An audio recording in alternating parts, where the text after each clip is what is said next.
Hi, this is Vijay Kesari and welcome to Andhra Podcaster, where we discuss questions, perspectives and possibilities focused on development of Andhra.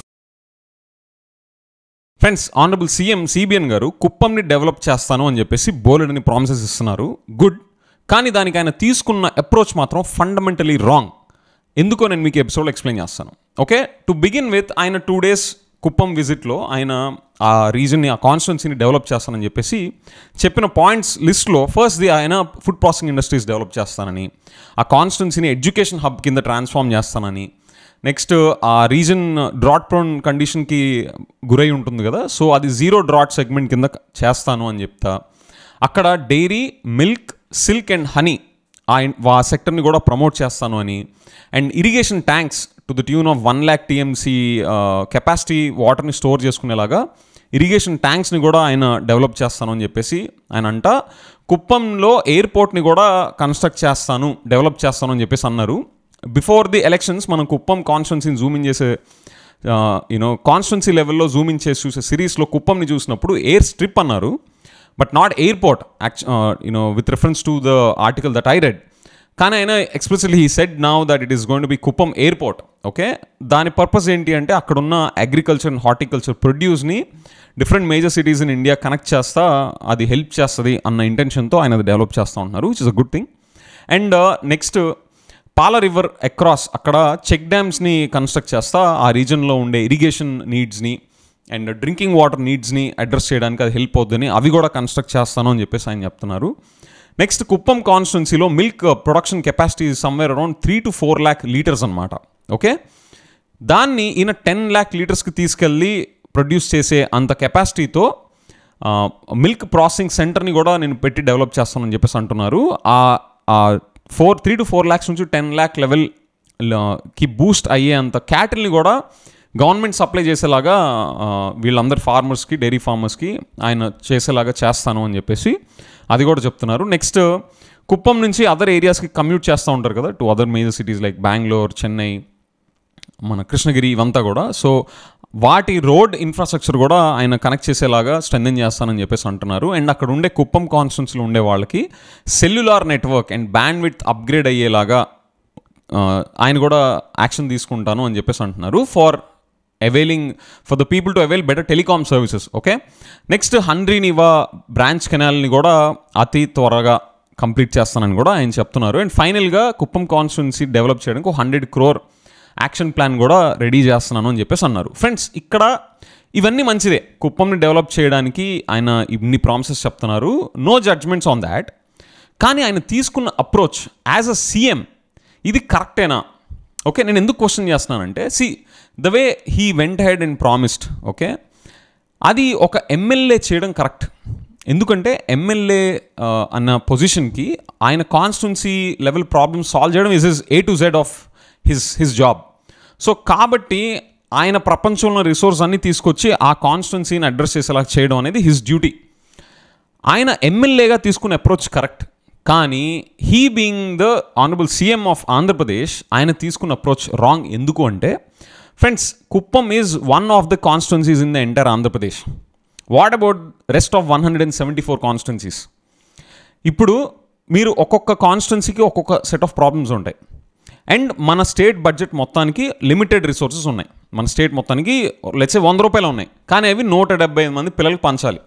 ఎలా పంచుతారు? మిగతా 174 మందికి ఎలా పంచుతానో చెప్పకుండా 175 are అందులో 175 మంది పిల్లలు ఒక పాపకో బాబుకో వెళ్ళి ఇదిగో నీకు ఇన్ని చేస్తానంటే ఆ మిగతా 174 పిల్లలు ఏమవుతారు? రాజకీయాలు మొదలవ్వా? That's on a light note, but the point is ఆయన తీసుకున్న అప్రోచ్ ఏం తీసుకొని ఉండాలి అంటే, నేను 175 కాన్స్టిట్యున్సీస్ కున్న ప్రాబ్లమ్స్ అన్నీ లిస్ట్ డౌన్ చేసి ఏ ప్రాబ్లంకి అర్జెన్సీ ఎంత ఉంది, క్రిటికాలిటీ ఎంత ఉంది అనే ఒక ప్రయారిటైజేషన్ మెట్రిక్స్ క్రియేట్ చేసి దానికి ఒక నెంబర్ కూడా అసైన్ చేసి, అంటే ఆ ప్రాబ్లమ్ సాల్వ్ అవ్వాలి అంటే దానికి ఒక నెంబర్ కూడా అసైన్ చేసి వాటిని స్టేట్ మొత్తం ఉన్న కాన్స్టిట్యున్సీస్కి యాక్సెస్ చేసి ABC కేటగిరీస్ కింద, ఇదిగో ఏ కేటగిరీలో వచ్చే ఏ కేటగిరీలో కాన్స్టిట్యున్సీస్ రావాలంటే ఇంత అర్జెన్సీ అండ్ ఇంత క్రిటికాలిటీ ఆఫ్ ద ప్రాబ్లమ్స్ ఉంటే ఏ కేటగిరీలోకి వస్తాయి అంత కాదు ఇంకొంచెం మోడరేట్ లెవెల్లో ఉన్నవి బి కేటగిరీలోకి వస్తాయి. ఇంత క్రిటికాలిటీ కాకుండా ఇంకా lowest criticality and lowest urgency ఉన్నవి సి కేటగిరీలోకి వస్తాయి రిలేటివ్గా ఇదంతా అని ఒక ఏబిసి కేటగరైజేషన్ పెట్టి, ఇదిగో పలానా ఏ కేటగిరీకి మనకున్న ఆ 100 రూపాయల్లో నేను ఒక 40 రూపాయలు ఏ కేటగిరీకి ఇస్తాను, లెట్స్ సే మిగతా బి కేటగిరీకి 30, సి కేటగిరీకి 30 అను. లేకపోతే this can be done in different ways. Okay, there are already experts with the government machinery to do this better then what I said. And దీనికి కావాల్సిన criteria and parameters number of వేస్లో తీసుకోవచ్చు. But the point is, మీరు ఇలాగ ఒక scientific approach తీసుకొని problems and criticalities బేసిస్లో limited రిసోర్సెస్ని రేషనల్గా అన్ని 175 కాన్స్టిట్యున్సీస్కి డిస్ట్రిబ్యూట్ చేసి ఫస్ట్గా మీరు వెళ్ళి కుప్పంకి చెప్పినా ఒక అర్థం ఉంది. అవన్నీ చేయకుండా సార్ మీరు డైరెక్ట్గా వెళ్ళిపోయి కుప్పంకే నేను ఇంత స్పెషల్ ట్రీట్మెంట్ ఇస్తున్నానండి, వై ఓన్లీ కుప్పం? ఇప్పుడు ఆబ్వియస్లీ ఏమనుకుంటారు జనాలంతా, మీ హోమ్ కాన్స్టిట్యున్సీ కాబట్టి మీరు అంత ఎక్సెసివ్గా మీరు దానికి బడ్జెట్స్ అండ్ ప్రయారిటైజేషన్ అలొకేట్ చేసి వేస్తున్నారు అంటున్నారు. Friends, I don't know whether you want question this or not, but this is a serious concern to మీ.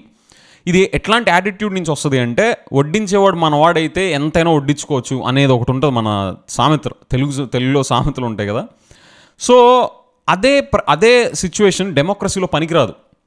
ఎందుకంటే వీఆర్ ఒక స్టేట్లో, ఒక కంట్రీలో మనం డెమోక్రటిక్ ప్రాసెస్ ఫాలో అవుతున్నప్పుడు మనం ఒక సైంటిఫిక్ అప్రోచ్లో ప్రాబ్లంకున్న క్రిటికాలిటీ బట్టి, అర్జెన్సీ బట్టి మనం డెమోక్రటిక్ వేలో వెళ్లాల్సిన అవసరం ఉంది. అదంతా పక్కన పడేసి నా హోమ్ బ్రాంచ్ కాబట్టి, హోమ్ కాన్స్టిట్యున్సీ కాబట్టి నేను అక్కడికి వెళ్ళి నేను ఇంత ప్రామిస్ చేసేస్తున్నాను అని చెప్పేసి ఇంప్రెషన్ అయితే నాకు వచ్చేసింది. So sir, what I would request is, కుప్పంకి ఇచ్చి ఉన్నారు, well and good. Now also declare 174 other constituency కూడా డెవలప్మెంటల్ ప్లాన్స్ ఏంటో మీరు ఓపెన్ అప్ చేసి కుప్పంకి ఎందుకు ఇంత ట్రీట్మెంట్ ఇస్తున్నారో కూడా మీరు ఎక్స్ప్లెయిన్ చేయాల్సిన అవసరం అయితే ఉందని నేను ఖచ్చితంగా నమ్ముతున్నాను. Because that scientific approach to allocate limited state finances and the budgets is clearly missing in your recent 2-day Kuppam's approach that you have taken to give the promises. Okay, so friends, that's the reason I think this is fundamentally wrong. MLAగా ఆయన కుప్పం పట్ల చేసింది right అవ్వచ్చు, కానీ honourable CM of the స్టేట్గా ఆయన కుప్పం పట్ల ప్రదర్శించింది and మిగతా 174 constituencies పట్ల ప్రదర్శించనిది ఈజ్ నాట్ రైట్ అనేది నేను ఈ ఎపిసోడ్లో మీకు ఎక్స్ప్లెయిన్ చేశాను. సో లెట్ మీ నో, మీరు ఈ అప్రోచ్ మనం అనుకుంటున్న ఇప్పుడు ఈ డెమోక్రటిక్ ప్రాసెస్ ద్వారా సైంటిఫిక్ వేలో ఈ అప్రోచ్ తీసుకోవడం కరెక్టా, లేదు నీకు ఇదంతా తెలియదు విజయ్, మన తెలుగులో మన సాంప్రదాయం ప్రకారం వడ్డిచ్చేవాడు మనోడైతే మనం ఎంతైనా తినచ్చు అనేదే మన అప్రోచ్. సో సిబిఎన్ గారి హోమ్ కాన్స్టిట్యున్సీ కాబట్టి దానికి ఎంతైనా పెట్టచ్చు, మనం ఎవ్వరం అడిగే సిచ్యువేషన్ కరెక్ట్ కాదు. జగన్ గారు ఉన్నా కూడా ఇదే చేయాలి. ఇప్పుడు లెట్సే ఇంకో జనసేన పార్టీ ఆయన మన పవన్ కళ్యాణ్ గారు సీఎం అయినా కూడా పిఠాపురంకి అన్లిమిటెడ్ రిసోర్స్ పెట్టినా తప్పులేదు అని మీరు అంటారా? ఓకే, నాకు కామెంట్స్ చెప్పండి. Thank you.